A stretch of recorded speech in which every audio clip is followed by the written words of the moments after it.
por estar aquí en la presentación de Adiós Tomasa, novela de Genei Beltrán Félix, publicada por Alfaguara, un sello de Penguin Random House Grupo Editorial. Haré una breve presentación de los ponentes esta tarde en la mesa y después ya cederé la palabra a Guillermo para que converse sobre la novela de Genei.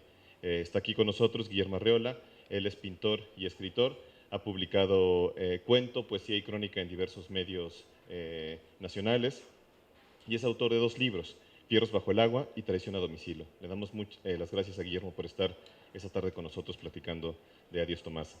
Y por supuesto está con nosotros también Genei Beltrán Félix. Él también es novelista, cuentista y ensayista. Ha ganado, entre otros, el Premio Nacional de Ensayo Joven José Vasconcelos y el Premio Bellas Artes en Narrativa de Colima. El Premio Bellas Artes en Narrativa Colima, perdón. Es autor de las novelas Cualquier cadáver y Cartas ajenas. También del volumen de cuentos Habla de lo que sabes y de los libros de ensayo Asombro y Desaliento y El sueño no es un refugio sino un arma. Muchas gracias a todos por su asistencia y conversamos la conversación. Gracias. Buenas tardes. Me es muy grato, muy significativo estar esta tarde acompañando a Genei Beltrán en la presentación de su tercera novela, Adiós Tomasa. Y bueno, aquí las presentaciones están muy acotadas temporalmente, así que nos vamos a irnos a lo directo. En esta novela, en la que se narra la historia o algunos eventos en la historia de Tomasa, sobre todo en la parte más bien trágica, se narra también la historia de la familia Carrasco Heras y se narra también la historia de un pueblo, Chapotán, que en un principio el lector podrá creer que es parte de la invención del autor, pero Chapotán existe en la Sierra de Durango.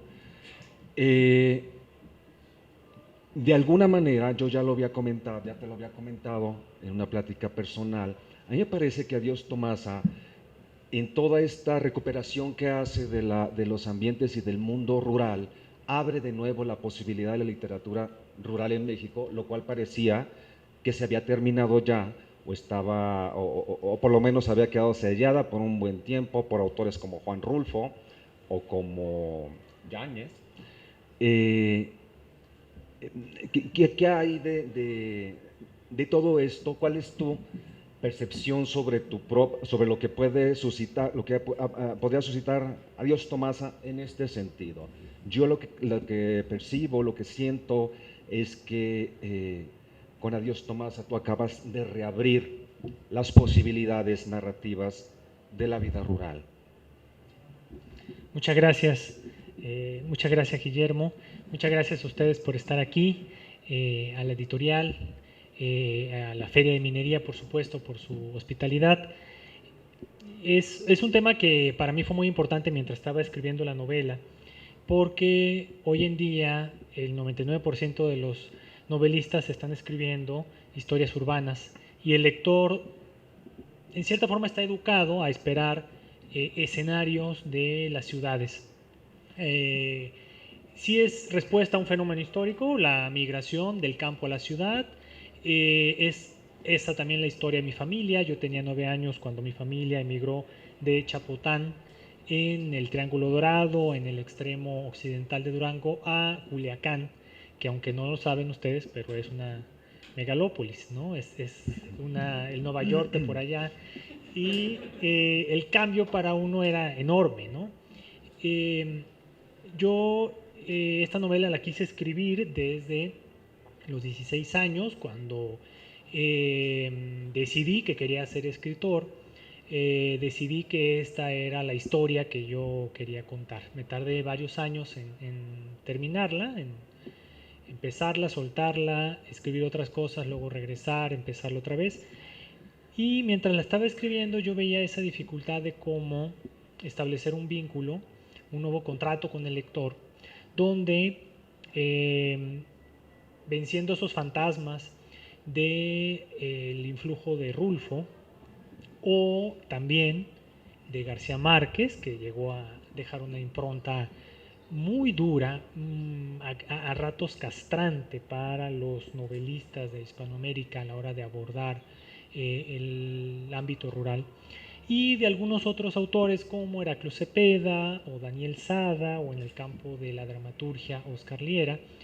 Era evidente que esas eran excepciones, que había que enfocar este tema desde otro punto. Para mí la cuestión es abordar el campo desde el mundo de lo doméstico, de lo familiar y de los afectos, más que como un espacio extraño que va a ser descubierto por el lector urbano, a quien hay que explicarle incluso las palabras que acostumbran utilizar los lugareños. Yo quería que el lector experimentara lo que es vivir en una casa, en un pueblo pequeño, dando por sentado que no hay que justificar nada, que no hay que poner una nota al pie, aclarando ninguna rareza, ¿no? Y el mundo de los afectos, el mundo de lo familiar, tiene que ver con un faltante. Yo creo que eso es algo que no está en los grandes narradores hispanoamericanos que han abordado el ámbito rural. El mundo de Rulfo es un mundo de una gran violencia, es un mundo de hombres, varones, padres, desatando una crueldad muy grande, y donde la familia tiende a tener un aspecto pulverizado, digamos. O sea, las familias realmente en Rulfo no existen, no son enemigas, ¿no? Y hay una escena en 100 años de soledad donde se revela esta carencia de la cual estoy hablando. Hay un momento en el cual José Arcadio, el primero de los José Arcadios, de repente ve en el patio a sus dos hijos varones, a José Arcadio y a Aureliano, el que llegará a ser el coronel Aureliano Buendía de los 17 hijos regados por toda Colombia, y de repente se da cuenta que ya han crecido. Entonces, no hay una visión de esos vínculos familiares desde adentro de los personajes. ¿Cómo vive José Arcadio Buendía el hecho de ser padre? Nunca lo sabemos, porque él ni siquiera lo sabe, porque no es algo que la sociedad patriarcal en la cual ha crecido le dé importancia, ¿no? Y más bien son escritoras las que han tejido esas representaciones de lo afectivo. En el ámbito rural, en México tendríamos a Elena Garro y a Inés Arredondo principalmente, ¿no? A mí me interesaba entonces hacer esa fusión, una suerte de novela andrógina rural que mezclara el mundo masculino, el mundo del padre de familia, de los hermanos varones, con el mundo femenino, el mundo de la cocina, de las tortillas de harina, de los burritos de frijoles, de el olor de la manteca inca o del café combate, ¿no? Y sobre todo de cómo en ese ámbito están manifestadas las relaciones afectivas, lo que es el sostén de los personajes que cuando se rompe los lanza al desasosiego, al dolor, a una gran frustración interior, ¿no? Entonces, en ese sentido, este Frankenstein que me salió mezclando esos diferentes mundos, se plantearía volver a acercar la experiencia rural a la ficción, enriqueciéndola con lo que yo creo que son las raíces de la violencia. Creo que mucha de la raíz de la violencia, tanto el narcotráfico como la violencia machista, que van de la mano, que se nutren una a la otra, tiene que ver con la lamentable educación afectiva que se da en esos espacios, que no se da, digamos, ¿no? Sí, aparte de volver a poner de alguna manera sobre la palestra literaria la posibilidad de del relato rural, también lo que yo encuentro, lo que veo, es un rescate de los espacios rurales. La novela es pletórica en imágenes, en descripciones sobre las labores del campo, por ejemplo, sobre lo que es el mundo vegetal, ¿no? La naturaleza. En ese sentido, yo encuentro algún tipo de hilación o hermandad con escritoras, y en particular a una escritora norteamericana, que es Willa Cather, con una novela que se llama Mi Antonia. Entonces, yo tenía curiosidad desde que empecé a leer a Dios Tomasa, de preguntarte qué tan cercano eres a ese tipo de literatura. Creo que es un poco el efecto que tuvo la literatura del sur profundo de Estados Unidos en los autores hispanoamericanos del boom, ¿no? Es decir, hubo un momento de acercamiento, de conocimiento de parte de los escritores hispanoamericanos en el segundo tercio del siglo XX a la literatura de Estados Unidos. Y creo que así como a ellos les ocurrió con Faulkner,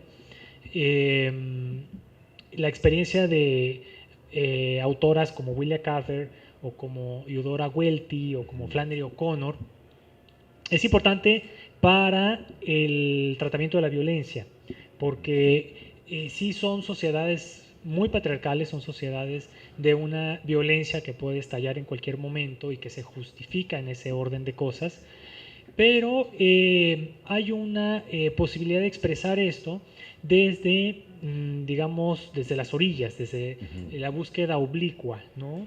Que en mi caso, en el caso de Adiós Tomasa, tiene que ver con la elección de uno de los personajes focales de la novela, que es Flavio, un niño de 9 años. La novela no es que tenga un protagonista, no es que tenga un narrador, hay 4 personajes que cumplen una función de dejarnos ver el mundo de Tomasa.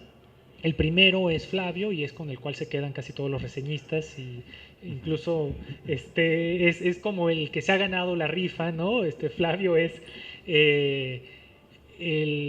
las personas que me han hablado sobre su experiencia de leer la novela terminan enamorados de Flavio. Y yo digo, oye, pero también están los otros muchachos, ¿no? ¿Por qué Lector no produce ese efecto? Pero bueno, son 4 personajes los que en distintos momentos van dejándonos ver la historia. Y en algún caso ellos narran, como es el caso de Héctor, el hermano mayor de Flavio. Y los otros 2 personajes son los papás, son los papás de Flavio y Héctor, que son los pilares de esa casa, porque a mí me interesaba mucho la experiencia infantil, la experiencia de un niño que aún no es un adolescente, que aún no tiene las hormonas desatadas y por lo tanto puede ver a Tomasa como un ser humano y no como un objeto sexual, que es como la ven casi todos los adolescentes y adultos varones en el pueblo, ¿no?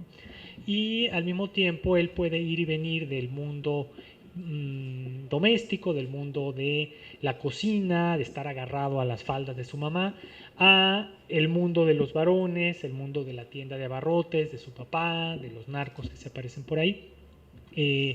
Aún no está mal visto que un niño de esa edad esté en la cocina pidiéndole a su mamá o a la persona que le ayuda en el quehacer que le cuente historias, ¿no? Y ese ir y venir entre esos 2 mundos tiene que ver con esa búsqueda de una perspectiva no frontal, sino sesgada de la experiencia de vivir una historia de tanta violencia. Yo lo que querría, idealmente, es que un lector que está acostumbrado a ver todos los días noticias de atrocidades, de feminicidios, historias de violencia desatada, salga de Adiós Tomasa, ya que la termine, por supuesto, no que la abandone en la página 10, pero que salga de Adiós Tomasa con la experiencia de haber enfrentado por primera vez el descubrimiento de la violencia. Ese sería para mí la idea de utilizar a Flavio, porque estamos ya saturados de noticias de violencia, porque ya nuestros nervios ya no responden, ya el nervio de la indignación ya parece que está agotado, y cualquier noticia de violencia es igual a otra. Entonces, ¿qué significaría que por primera vez pudiéramos ver la violencia, que la viéramos como si fuera la primera vez que nos enteramos de una atrocidad tan terrible y que estamos involucrados afectivamente con la principal víctima? Porque eso es el vínculo que tiene Flavio con Tomasa, es un vínculo no sanguíneo, sino como de una hermana adoptiva, ¿no? De empatía. Exactamente. Y de una solidaridad muy intensa. La publicación de Adiós Tomasa coincide o es afín a una serie de hechos o de expresiones sociales que se están dando ya desde un tiempo para acá. Te han preguntado, te comenté hace rato la entrevista que te hizo Silvia Lemos, y ella te preguntaba por qué. ¿Por qué escribir a Dios Tomasa? Alguien más te preguntó el cómo. Me gustaría preguntarte, ¿para qué escribir una novela como Adiós Tomasa? Ya en tu intervención anterior nos diste algunas pistas, ¿no? ¿Para qué escribir una novela como Adiós Tomasa? ¿Qué tanto, qué tanta conciencia pudieras tener como autor, o puede tener un autor, en este caso tú específicamente, sobre lo que puede ser el compromiso moral a través de la ficción o narrativa? Sí, el problema está en mi carta astral. Y eso pues es la respuesta más científica que se me puede ocurrir. Cuando me estaba siendo leída la carta astral la primera vez por una amiga muy querida, muy admirada, Esther Seligson, estaba en ese momento otro amigo, también en ese momento becario de la Fundación para Letras Mexicanas. Y viendo un aspecto en mi carta, le dice Esther a Hugo Alfredo: el problema de este muchacho es que cree que se puede cambiar el mundo. Y la gran tragedia es que la literatura no puede cambiar el mundo. Es decir, el mundo lo puede cambiar una manifestación, lo puede cambiar la acción de los partidos políticos, de la acción concreta en la realidad, de cómo destinar presupuestos, de cómo utilizar el aparato de justicia para combatir la impunidad, etc. Un artista, sea escritor o sea pintor o dramaturgo, no puede cambiar la realidad. Pero eso no significa que lo que crea deje de tener un efecto, no directo en la realidad, sino en sus lectores o espectadores, ¿no? La apuesta de una obra de arte es tocar la sensibilidad, trastocar la conciencia de quien se acerque a ella, ¿no? Por eso es un activismo indirecto o mediado. Lamentablemente, pues sí, yo tendría que haber sido líder de un movimiento político para acatar ese aspecto de mi carta. Tengo la luna en la casa 11, lo cual es un desastre. Si alguno de ustedes en algún momento les leen la carta astral y dicen que tienen la luna en la casa 11, tienen que aceptar que eso es para toda la vida. No es que en algún momento se va a atenuar, ¿no? Entonces, significa que uno cree encontrar su bienestar realizando acciones que tengan un bien colectivo, que tengan un bien humanitario, ¿no? Y usualmente eso se refleja en que en tu cuenta bancaria no tienes prácticamente nada, ¿no?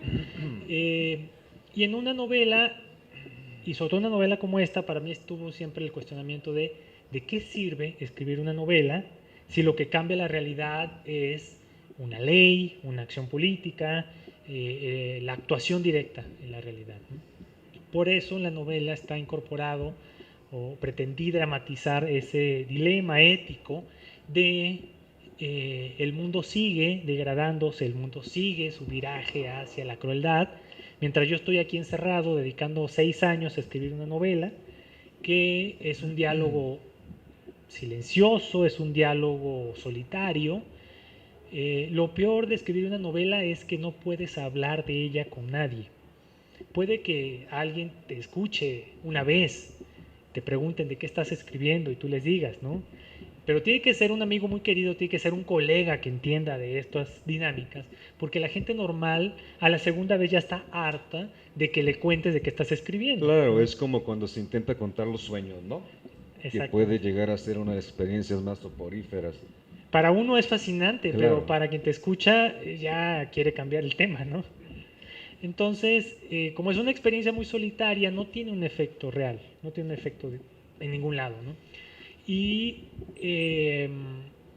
creo que de todas maneras hay un compromiso moral de la escritura literaria, de la escritura que tiene una aspiración estética, de cómo si no cambias el mundo, por lo menos vas a cambiar la visión del mundo que tengan tus lectores, ¿no? De cómo va a ser una experiencia que no los va a dejar indiferentes, que los va a sonsacar, que los va a estremecer. Y el efecto no es cuantificable, el efecto es muy azaroso, puede pasarle a un tipo de lector y puede no pasarle a otro, pero ocurre. La cuestión es que esa acumulación de estremecimientos en distintos lectores pueda obligar a una forma diferente de ver la realidad, porque lo más fácil para cualquier ser humano es creer que tiene la razón, es lo más placentero, y nos creamos una imagen idealizada de nosotros mismos donde nos escandalizamos por un acto de violencia y pensamos, claro, que nosotros jamás haríamos eso, que nosotros jamás hemos hecho eso, pero no vemos cómo ciertas acciones, ciertas palabras que con toda naturalidad hacemos o decimos, sí están colaborando a un mundo mucho más peligroso para otras personas, ¿no? Claro, porque está normalizado, forma parte del Exacto. entretejido de las tradiciones, las costumbres. Tú mismo mencionaste hace un momento a Flavio, el personaje aparentemente principal, aparentemente desprendiéndose de esa opinión de una lectura más bien fácil. Eh, sí, Flavio no es realmente el protagonista, como tampoco lo es Tomasa, ¿no? Es, hay un protagonista general y creo que uno de los grandes méritos literarios de esta obra, más allá de las afinidades temáticas de lo que aquí se cuenta con lo que ocurre en nuestro tiempo, están las formas como una soporte, el soporte de la literatura, obviamente acá, las formas en las que incurre, las formas de contar, hay un narrador omnisciente al que el autor le da el permiso de incorporar las voces de sus personajes. Esa forma, esa modalidad narrativa que tiene una cualidad de inclusión del lector mismo, la vuelve también una novela, ya lo han dicho, arriesgada, exigente. Christopher Domínguez se refirió a ella como inquietante en relación también con este aspecto. Yo diría más bien que se trata incluso de una novela desafiante para el lector. Sé también que hubo varias versiones que hace aquí mismo en la intervención autoral hay una explicación sobre cómo surge la posibilidad de escribir esta novela, pero sé también que hay varias versiones. ¿Cuántas versiones tuviste que dejar atrás o tuviste francamente que destruir para poder llegar a estas formas? Fue Adiós Tomasa la primera novela que empecé a escribir cuando tenía como unos 23 años. Yo quería ser periodista, leí 100 años de soledad de García Márquez y dije, quiero ser novelista, quiero escribir la historia de Tomasa, pero yo pensaba que uno tiene primero que ponerse a leer mucho antes de ponerse a escribir, ¿no? He descubierto que hay novelistas de éxito que han logrado romper esa regla y que se han puesto directamente a escribir sin haber leído casi nada, ¿no? Pero yo nunca estaba listo. Yo seguía leyendo y me sentía un enano frente a los grandes gigantes de la novela, hasta que en algún momento dije, pues esto nunca va a acabar. Me puse a escribir la primera versión de Tomasa. No había ido a ningún taller literario, no me había tampoco sabido despegar del influjo de García Márquez. Chapotán era como otro Macondo y ya hay demasiadas sucursales de Macondo en la literatura, ¿no? Entonces, destruí eso, no sé, eran como unas 50 cuartillas, 70 cuartillas. Me parecía muy amarillista también, me parecía En ese momento, claro que yo no conocía el alma de los personajes, que no estaba cerca del dolor de los personajes. Me puse a escribir otras historias, escribir 2 novelas, hasta que en algún momento se acercaba la crisis de la Edad Media y entendí que esa novela no la podía seguir postergando. Fue un proceso muy difícil porque era la encomienda, era la deuda, pero no entendía yo cómo recuperar el mundo de Chapotán. Y releyendo Los recuerdos del porvenir de Elena Garro, entendí que había que trabajar con la voz narrativa, que había que crear ese narrador colectivo, ese narrador omnisciente que es como un portavoz de todo el pueblo. Yo he querido crear mi propia terminología narratológica y yo lo llamo un narrador proteico, un narrador que se va transformando. Proteo es este ente mitológico que va cambiando de forma según lo van persiguiendo, lo quieren atrapar. Entonces, más que una sucesión de narradores, es un narrador que va cambiando y que a veces es un nosotros, que es el nosotros del pueblo. Se pluraliza, es un individual y va mutando, ¿no? Exactamente, puede ser individual, puede ser colectivo, puede estar en primera, en segunda, en tercera persona, en primera persona del plural. Pero lo que yo quería era que el lector sintiera que no hay transición, o sea, que en cierta forma esto fluyera, ¿no? Y tanto Los recuerdos del porvenir como una relectura de Rulfo, de Llano en llamas, pero sobre todo de Pedro Páramo, y también de una novela que también se escribió en esa época, que es La feria, de Juan José Arriola, que es también una novela colectiva, una novela coral, ¿no? Eso en primer término para la experiencia rural, para la experiencia pueblerina, ¿no? El problema es que cuando uno se muda a la ciudad, como le ocurre a mis personajes, se deja de escuchar ese murmullo colectivo y ya no se escucha nada, se escucha solo un ruido sordo, ¿no? Claro.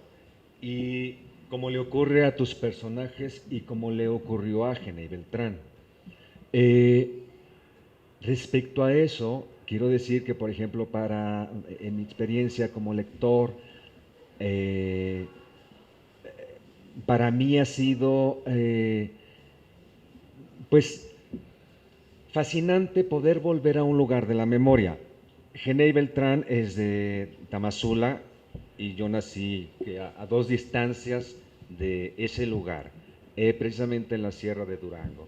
Entonces, a lo que voy ahora es, al leer a Dios Tomasa, para mí fue como abrir la caja también de la memoria, mi propia caja memoriosa.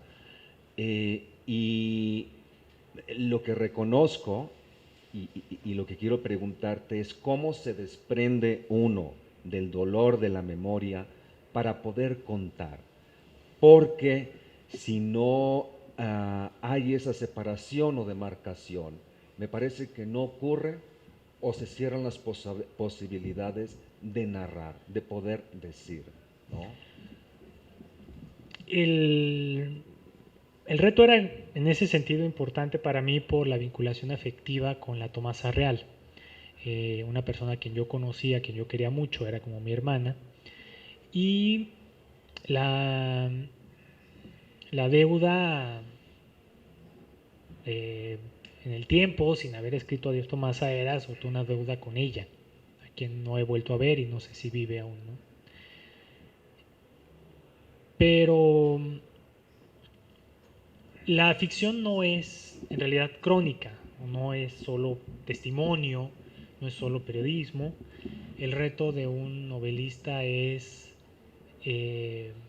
presentar o representar emociones que no ha experimentado, lugares en los que no ha estado, situaciones que no ha vivido, ¿no?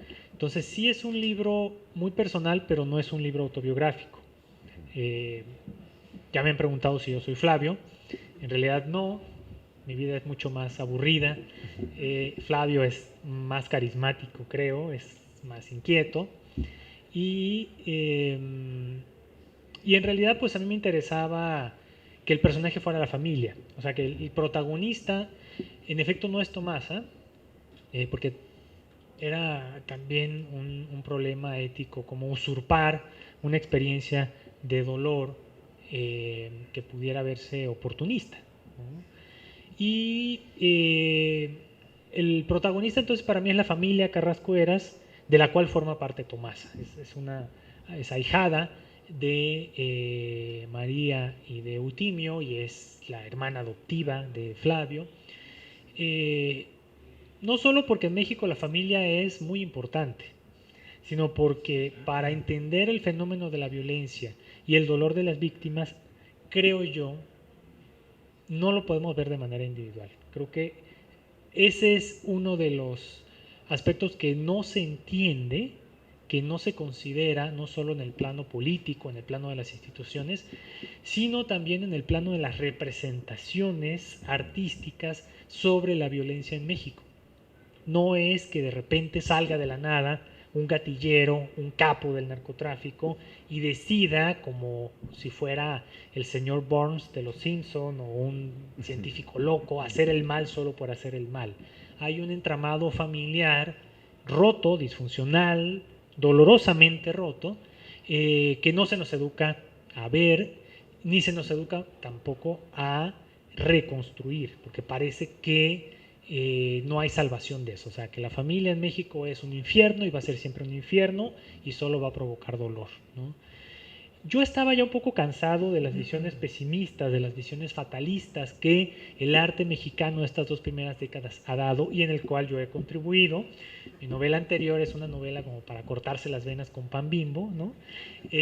No hay amor, no hay esperanza, no hay ternura, y he recibido las recriminaciones de mis amigos que resulta que sí tienen corazón, que han señalado eso. Pero entonces para mí en Adiós Tomasa era importante una representación más integral, más holística, porque aunque en efecto México está pasando por una etapa de violencia desmedida, existe aún muchas otras franjas de la existencia que no han sido destruidas y que tiene que ver con los apegos, que tiene que ver con la ternura, que tiene que ver con la esperanza, que tiene que ver con la alegría.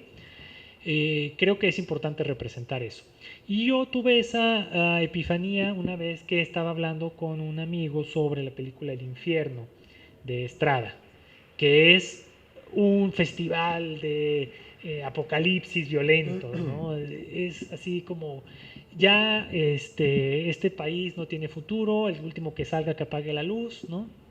Y yo estaba en un café cerca del centro de Coyoacán, platicando con un amigo muy querido, y me di cuenta que yo estaba elogiando una película por ser implacable, por ser inflexible y fatalista, por ser sincera en su representación de México, mientras estaba, pues la verdad, muy tranquilo, muy cómodo, sin la espada encima de mi cabeza, no estaba yo experimentando nada de lo que esos personajes del infierno estaban experimentando. Y dije, creo que estamos metiendo la pata, es decir, creo que los artistas en México, sea de cine, sea de novela o de poesía, tenemos que reconsiderar de qué manera hemos utilizado oportunistamente el fatalismo como una clave de interpretación de nuestra realidad. Porque no es así, que sí, las estadísticas son atroces, que incontables familias están pasando por un dolor muy grande, pero incluso esas familias están buscando una salida del túnel. O sea, nadie está realmente aceptando esa interpretación que el arte, para ganar medallas en Europa, en los festivales de cine, que cultivan así la mala conciencia imperialista de las potencias europeas, yo voy como tercermundista, les muestro que mi sociedad está podrida, que no hay ninguna salida de esto, y me premian, ¿no? Y cuando me entrevista La Jornada, hablo pestes, ya no, porque ahora es un gobierno de izquierdas, ¿no? Pero digamos, cuando reinaba el neoliberalismo, se me llenaba la boca de decir que el país es una ruina, ¿no? Pero si aún es posible crear algunas obras que aspiran a tener una categoría estética, entonces el arte está involucrado en esa posibilidad de, como dirían hoy en día, reconstrucción del tejido social. Después de decir eso, espero una oferta de trabajo en el gabinete del gobierno federal, ¿no? Tu novela anterior, Cualquier cadáver, en ese sentido, es una novela sin esperanza, en donde casi pudiera ser casi de una manera celebratoria. En Adiós Tomasa hay unos momentos que tienen que ver con la esperanza, con las expresiones de la ternura, con la solidaridad entre mujeres. Creo poder ver lo que nos acabas de comentar materializado en esta novela de manera muy clara. A mí me gustaría hacerte una petición también de que nos leyeras un fragmento de esta novela y también con la intención de que se escuche precisamente bueno, todo lo que estamos hablando desde la ficción misma, ¿no? ¿Tienes algún fragmento que sí, preferirías? había yo señalado, mencionabas tú que medio mundo se ha enamorado del personaje Flavio. Lo digo con afán publicitario. Yo lo sé. Son 3 personas nada más, pero lo hago sentir como si fuera todo el Estadio Azteca lleno, ¿no?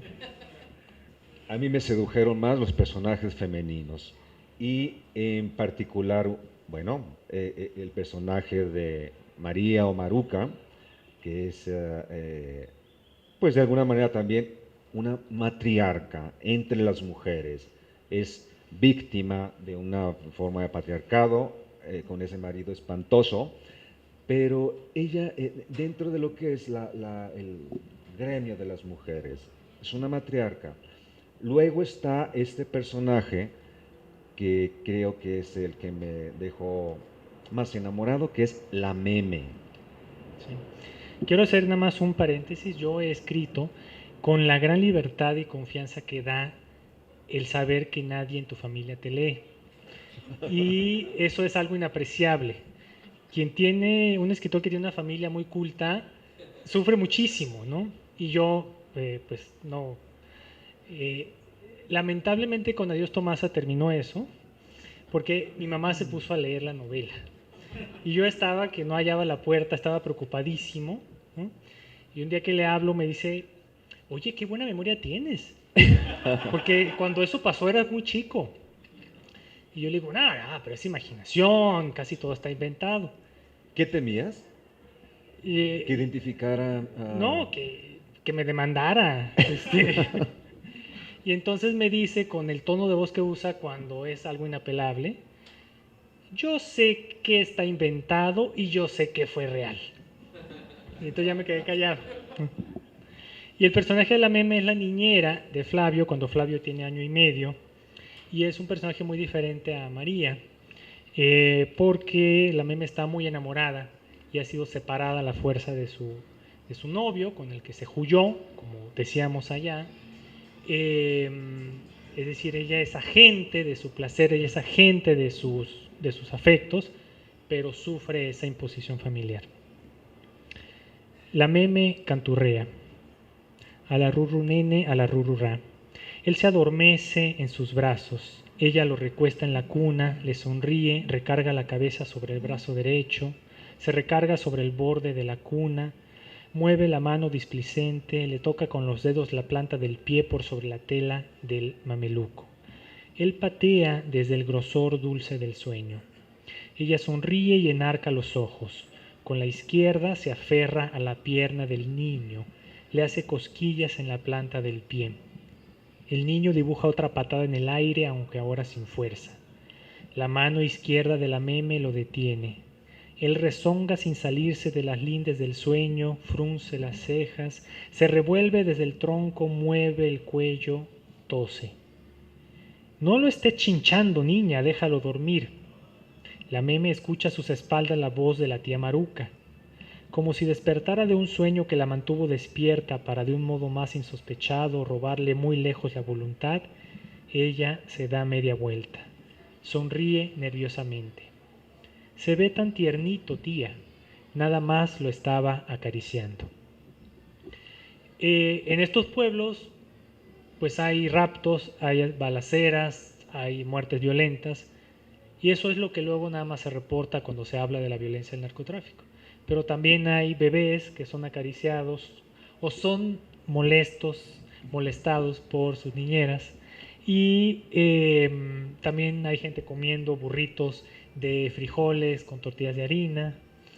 Y esa yo creo que es una responsabilidad del novelista, cómo recuperar esas estampas al lado Claro, de la violencia y de la tristeza. Yo me quedé preocupado por lo que me decías en un WhatsApp, voy a balconear a Guillermo, que me decía que la novela le dejó una tristeza monumental.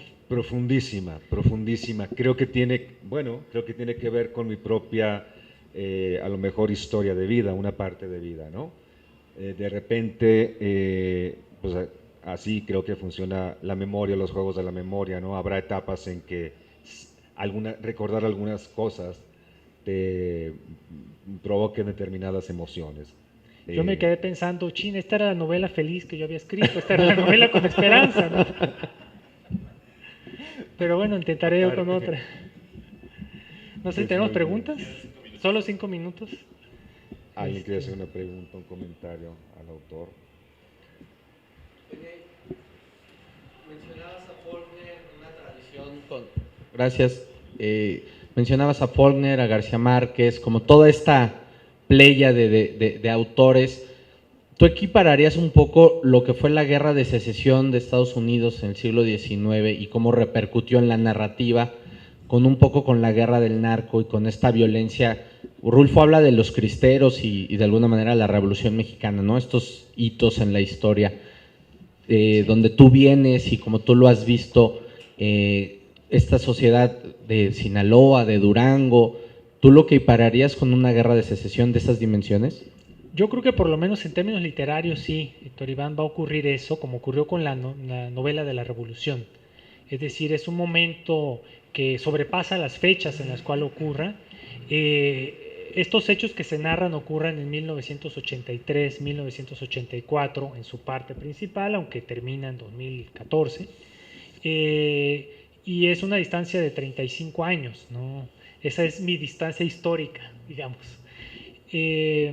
Pero, aunque podemos ser muy críticos, y debemos serlo, con muchas novelas que abordan el asunto del narcotráfico de manera amarillista o muy comercial, sin sensibilidad, creo que sí va a haber una presencia fundamental, lo llamemos guerra del narco o alguna etiqueta que se le va a poner, ¿no? Y aunque esto inició en el norte, las primeras representaciones del narcotráfico a finales del siglo XIX son de autores como César López Cuadras, que es de Sinaloa, que escribe la novela inconclusa de Bernardino Casablanca, o Contrabando de Víctor Hugo Rascón Banda, que era de Chihuahua, que la escribe hacia 1989, aunque se publica 20 años después, ¿no? Pero ya es un asunto nacional y global, ¿no? A mí me interesa mucho cómo esto, en efecto, es no una obligación de un escritor, pero hay escritores para quienes no hay manera de no tratar estos asuntos, ¿no? Va a ser un corpus que, ya sea porque son buenas novelas o porque son muchas, va a ser estudiado y discutido, ¿no? Creo que para allá, sin duda, va este fenómeno, ¿no? Son dos preguntas, pero... no, sin micrófono. Perdón. Son dos preguntas que podrían fusionarse en una, según mi mente retorcida, que es, ¿cómo procurar, no he leído la obra, perdón, pero cómo procurar la ternura en un mundo tan duro, ¿no? Y asimismo, cómo hablar o cómo no hablar de la violencia machista sin enaltecerla, sin engrandecerla y sin hacer una alegoría en este tipo de libros situados en contextos tan definidos. Yo creo que la representación nunca es justificación. Si alguien aborda la historia de un psicópata, no significa que exalte sus hechos. Más bien, el silencio es complicidad. Es lo que hacen los gobiernos dictatoriales. Quieren que no se hable sobre una masacre de mineros, o quieren que no se hable sobre una huelga reprimida con violencia, quieren controlar el flujo de la información y por lo tanto de la representación. Creo que el autor nunca va a poder controlar la interpretación que hagan sus lectores sobre lo que escribe, para bien y para mal. Si uno pudiera controlar cómo interpretan los demás tus libros, sería un poder muy peligroso, sería una responsabilidad muy grande. Y por otro lado, uno no es responsable de lo que encuentren en sus libros los lectores, ¿no? Porque el lector trae su mundo, trae sus lecturas, trae su experiencia. Esa es la otra mitad del libro que uno no escribe, ¿no? Y en el lo primero que comentabas, yo en mis talleres de narrativa recomiendo soluciones técnicas que tienen sus nombres teóricos. Se trata sobre todo de diversificar la focalización narrativa, es decir, la forma en la cual se presenta a los lectores el mundo que se está construyendo está mediado usualmente por personajes que forman parte de esa trama. Si solo hay un narrador que es el que ve todo, se puede dar una visión incompleta de lo que se está representando, pero si hay varias focalizaciones, o sea, si hay varios personajes que funcionan como una cámara que va registrando eso, la interpretación se relativiza porque cada personaje se fija en distintos aspectos, ¿no? No voy a spoilear, pero el cuarto personaje focal en mi novela, que es el padre de Flavio y Héctor, el espantoso marido, como lo calificó Guillermo, es Eutimio, y es un machista de la M a la A, es absolutamente inapologético sobre su conducta.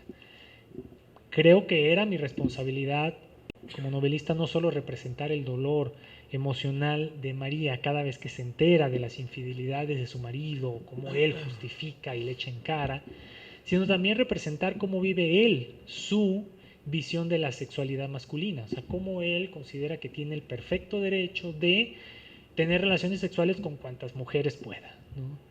Si no representamos esas experiencias, no estamos entendiendo de lo que estamos hablando, ¿no? Y no es una justificación de una conducta machista, porque eso va a existir y eso ha existido, hubiera o no escrito yo a Dios Tomasa. O sea, no depende de que yo escriba sobre eso, ¿no? Sí es una responsabilidad ética la que tiene siempre el novelista, no puede uno fingir demencia, pero eso no implica una limitación en la imaginación, no implica que tengamos que caminar de puntillas evitando ciertas cosas para no herir susceptibilidades. Y creo que ya Romeo nos está viendo con cara de ya nos vamos. No sé si quieras. No me resta otra cosa más que agradecer su presencia y agradecerle a Genei Beltrán su invitación para acompañarlo esta tarde. Felicidades, Genei. Muchísimas gracias a Guillermo, muchas gracias a ustedes, a la editorial Alfaguara, al grupo Penguin Random House. No sé si me falta algo, Penguin Random, luego se van añadiendo cada vez más para no equivocarse, ¿no? Muchas gracias a ustedes, muy buenas tardes.